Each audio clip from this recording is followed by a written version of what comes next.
stories from around the corner and around the country. You're listening to All the Best. Proudly supported by the Art Gallery of New South Wales. You're listening to All the Best from FBI Radio 94.5. I'm Madhura Prakash. Before we get into this week's stories, I'd like to take a moment to acknowledge that I'm recording from stolen Gadigal land and pay my respect to Gadigal elders past and present, and also recognize that the area where FBI Radio is situated, Redfern, has long been a place of storytelling, strength, resistance, and resilience for First Nations communities. You're listening to All the Best from FBI Radio 94.5. I'm Madhura Prakash. This week, some freaky Australian magical realism.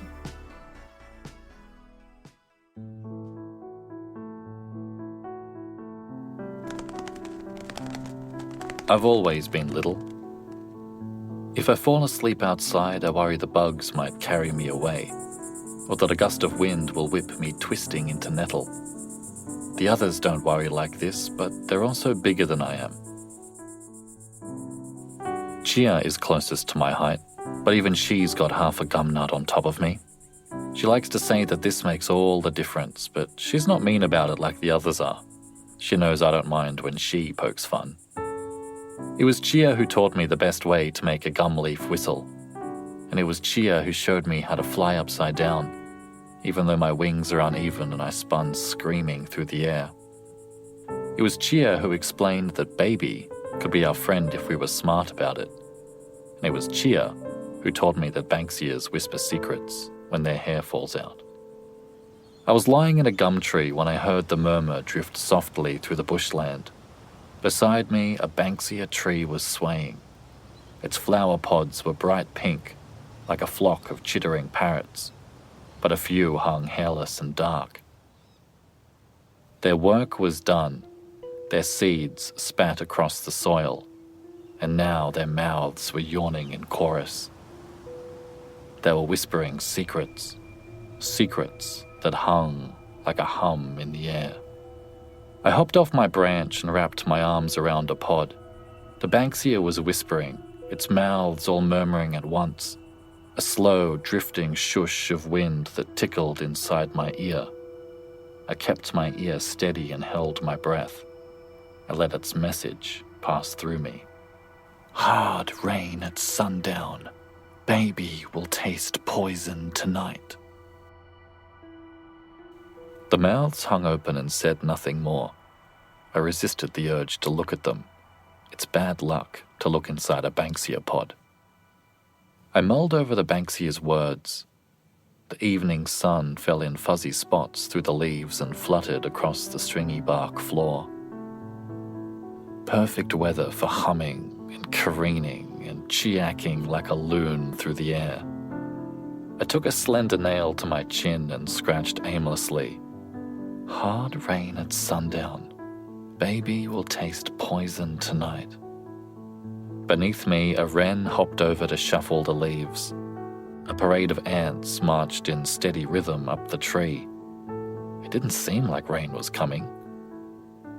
A shadow passed overhead as Ned flew in from the air. He perched on a branch above me and dusted himself off.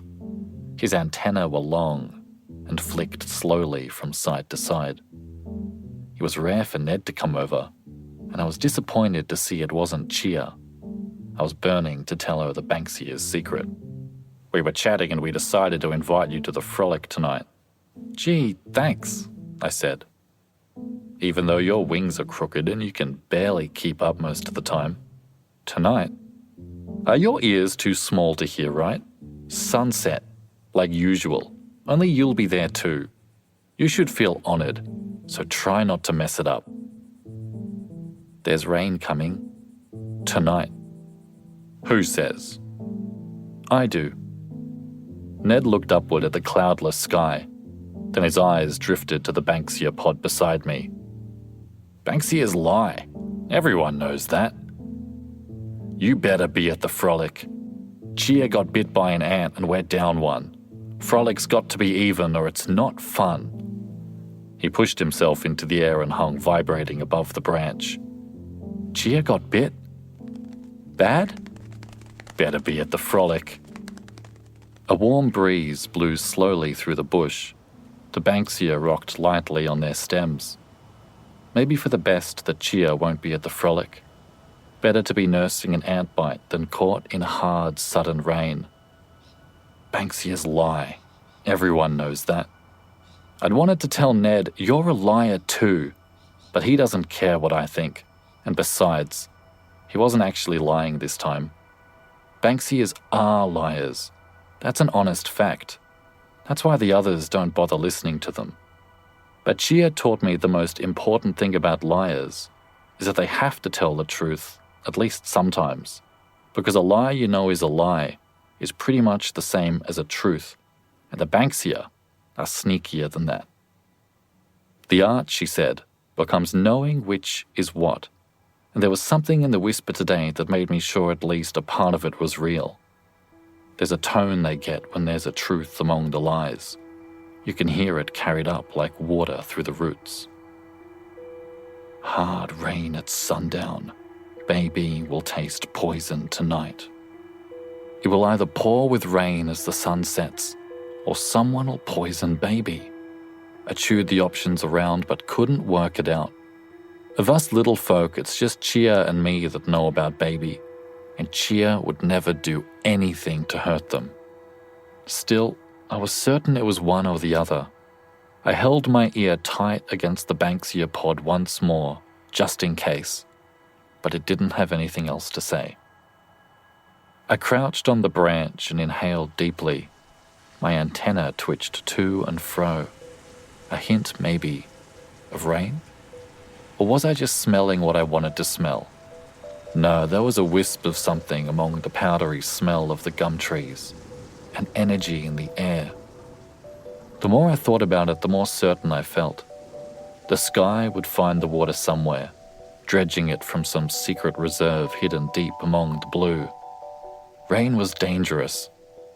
Hard, sudden rain could push even the strongest flyers to the ground, pinning them to the soft earth as the water rises into dark, deadly puddles.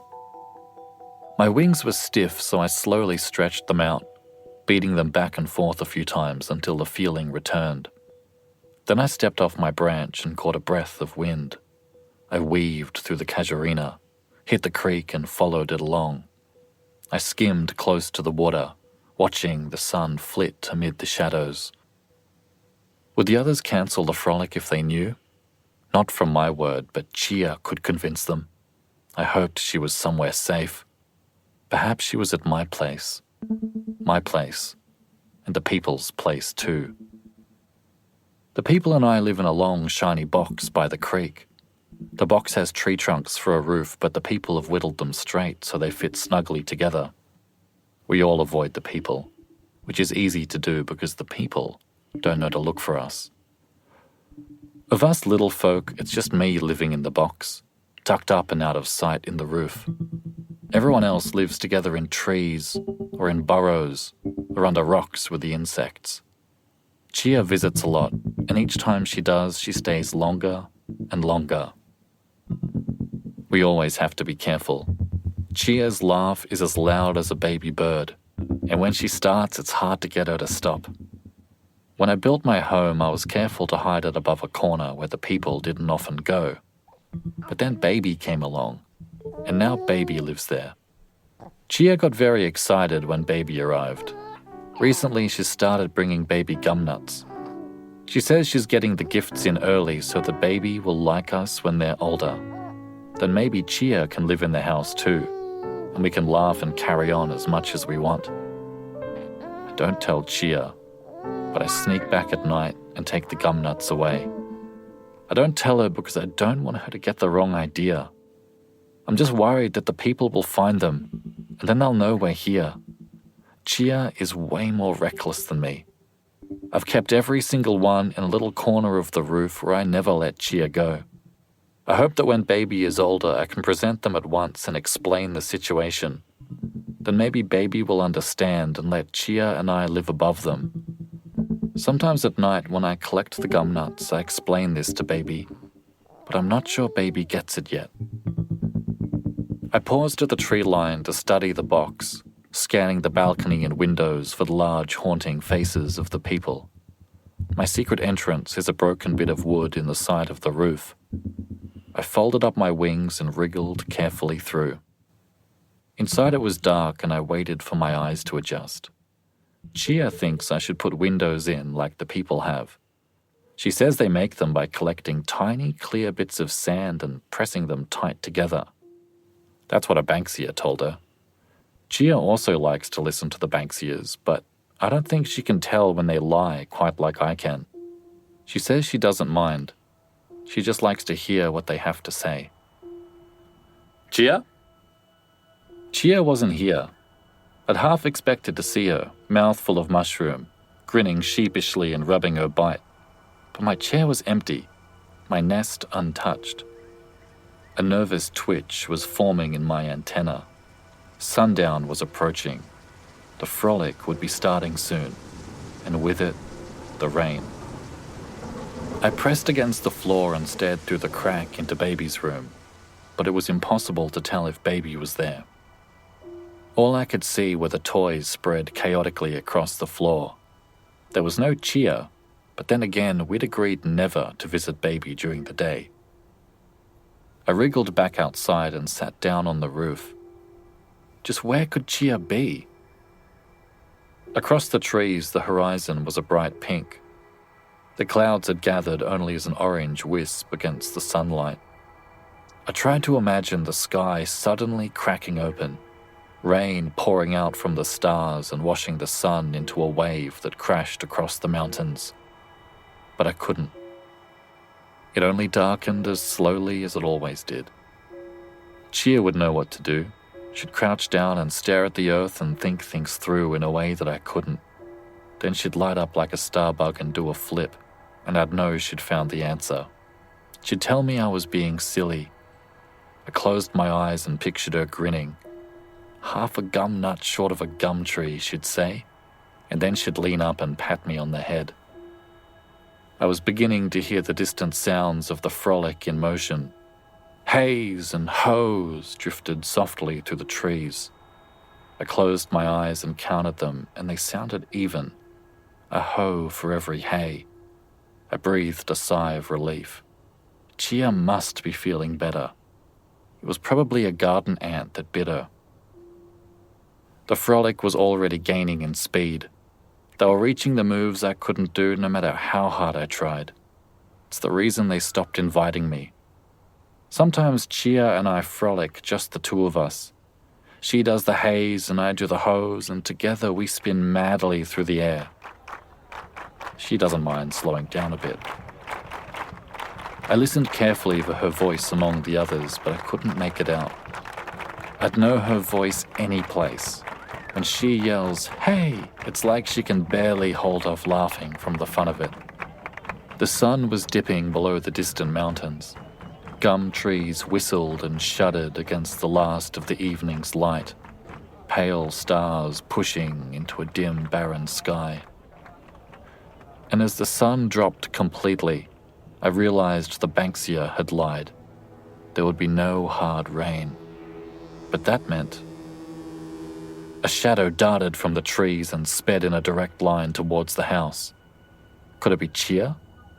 It had to be. But then why didn't she come up to the roof? I ran over to the edge and glimpsed a flash of wing disappearing into the window by Baby's room. Things weren't adding up. Chia and I always visited Baby through the crack in my roof space. We never went in from outside. It was too risky with the people about. I opened and closed my wings. The people had turned the lights on, and the yellow glow spread across the grass, fading as it hit the ghostly ring of gum trees. It remained dark in Baby's room. Baby had probably been put to sleep, but the people can sometimes creep over and stand at the doorway. I winced and, trying not to think, stepped over the edge.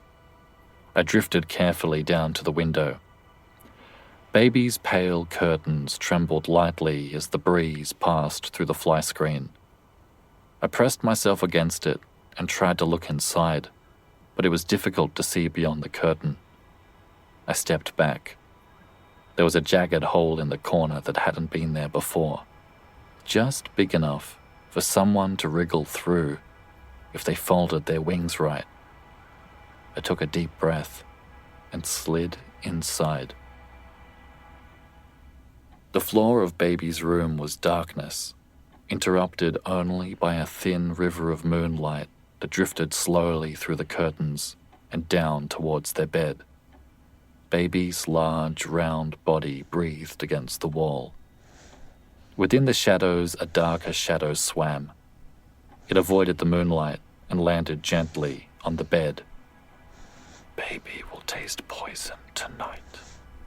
I flew quickly across the room and hovered above the bed. Chia, what are you doing? The shadow jumped, then steadied itself. It turned around and the shadow formed into Ned. Ned, what are you doing?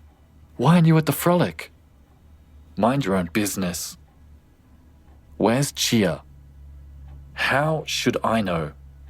Baby let out a heavy sigh and we both spun to look. Ned crouched down, ready to take off, but his arms remained behind his back. Baby moved slightly, but didn't wake. Go away! Why are you trying to poison Baby? What? The Banksia tell you that? Is it true? The question hung heavy in the darkness.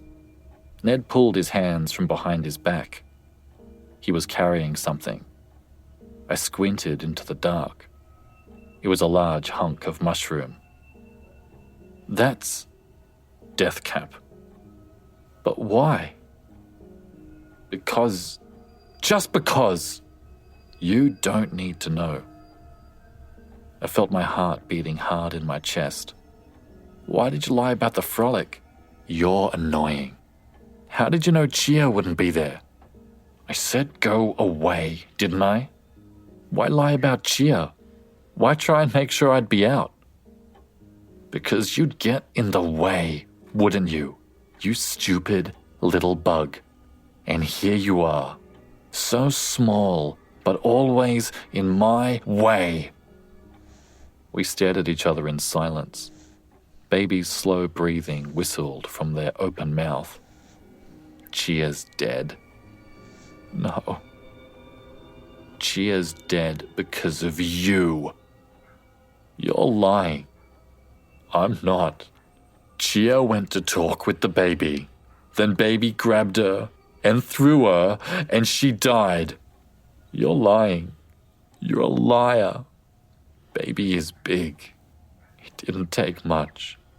Chia was here because you put stupid thoughts in her head. How do you know this? The Banksias told me. Banksias lie, I know, but let me tell you a secret. Banksias tell the truth when they're dying, because the dying have no reason to lie. Dying? Cut them from the stem and they'll tell you whatever you want. And they told me about Chia, beautiful Chia, who died because you are weak and you can't survive outdoors. I watched her, you know, how desperate she was to live here with you. And now I'm going to punish Baby so Chia can get justice. If you loved her, then you'll stay quiet and let me. He lifted the mushroom so that it sat on Baby's lips. He jiggled it. Baby's mouth opened. Thoughts raced through my brain. Chia, the Banksia, Baby, Ned. I searched desperately through the darkness for Chia, for anything. A gumnut sat on Baby's pillow. No! Ned gasped as Baby's head shifted. The death cap rolled off Baby's lip and bounced onto the floor. Look what you've... Baby's large eyes were open. and they were staring directly at him. All the colour drained from Ned's face. His wings opened and closed. He looked smaller than he ever had before. "It's okay. Don't cry." Baby pulled a chubby arm from under the blankets, but Ned saw it too late. Baby's fingers wrapped around him, pulling him upward like a toy. "Please, no!" The dark grew thick with anticipation. Baby's eyes glowed, locked on Ned as he squirmed inside their fist. It was as if the world was struggling through tree sap. The gumnut wobbled on Baby's pillow. Then I blinked, and I was flying over, pressing a hand against Baby's finger. Baby looked at me. They smelled sweet, like gentle spring rain. Their eyes sparkled as they focused on me. "Baby, let him go. Can I take? Please?" Baby stared into me.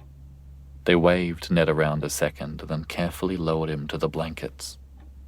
Baby's thick fingers slowly opened until Ned was able to wriggle out. He shot, wheezing, into the air and sped spinning like a stunned fly towards the window. Baby watched him go, then regarded me with a slight smile. A spit bubble was forming on their lips. I went over and picked up the gumnut. "I'm taking this, but I'll give it back. I'll give them all back when me and Chia can live here, okay?" I touched a hand to their soft cheek. If you hurt Chia, then I know it was a mistake. I'm sure she's okay. Chia is sturdy like a gumnut, you know? I tapped the gumnut to show Baby how strong it was. "I'm gonna go put this outside until I can get it later, okay? And I'm gonna make sure that Ned is gone." Still feeling dazed, I pushed myself into the air. Baby wriggled happily in place. They loved to watch us fly. I wished Baby good night and headed towards the window. Outside, the night had settled in. Stars burnt across an empty sky. It was silent except for the crickets calling from the grass. The frolic seemed to be over. Ned was nowhere to be seen. I flew down into the grass to stash the gumnut. Beneath the window, lying on its side among the pebbles and the weeds, was a Banksia pod. This must have been the one Ned had torn from the tree. Banksia tell the truth when they're dying.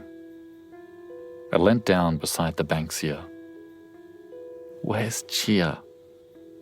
Please tell me." Its voice was quiet, hardly louder than the blood pumping in my ears, but I could just make it out. "Chia lies beneath Baby's bed frame.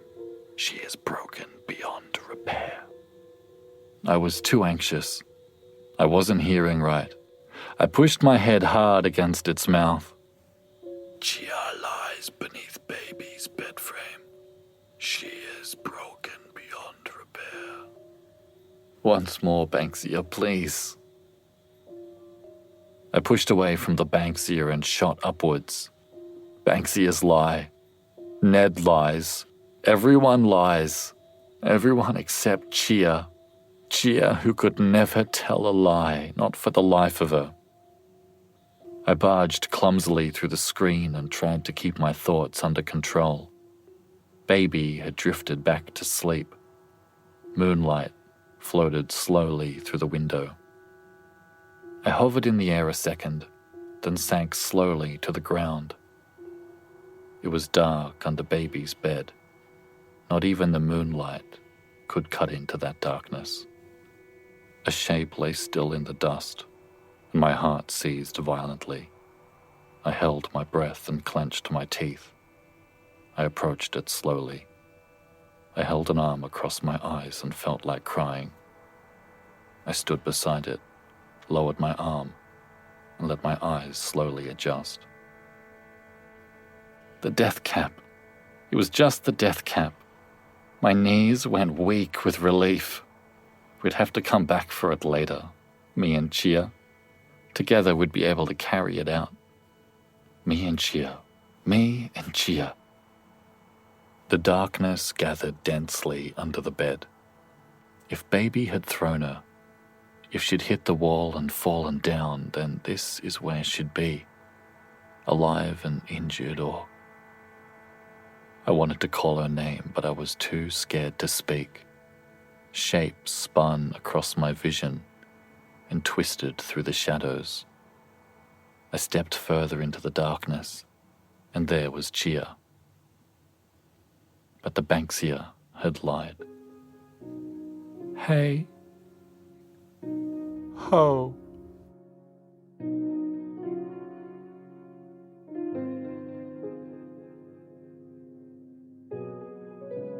That piece was written and performed by Leo Alder, with recording by Zacha Rosen. Original sound design and composition by Suzanne Derry. Banksias Lie was originally published in Slinky's 2023, edited by Emma Wortley.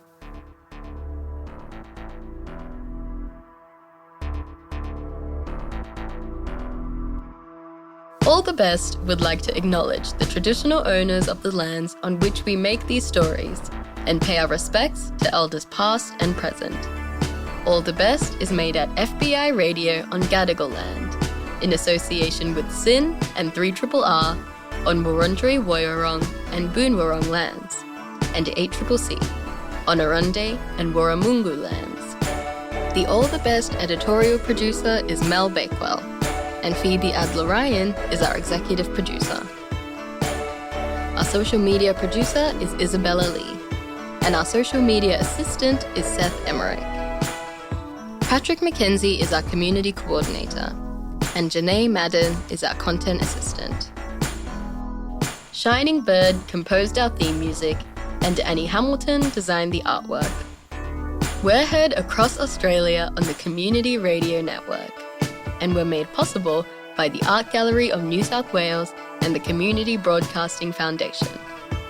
You can find our full archive of more than 500 episodes at allthebestradio.com. I'm Madhura Prakash. Thanks for listening.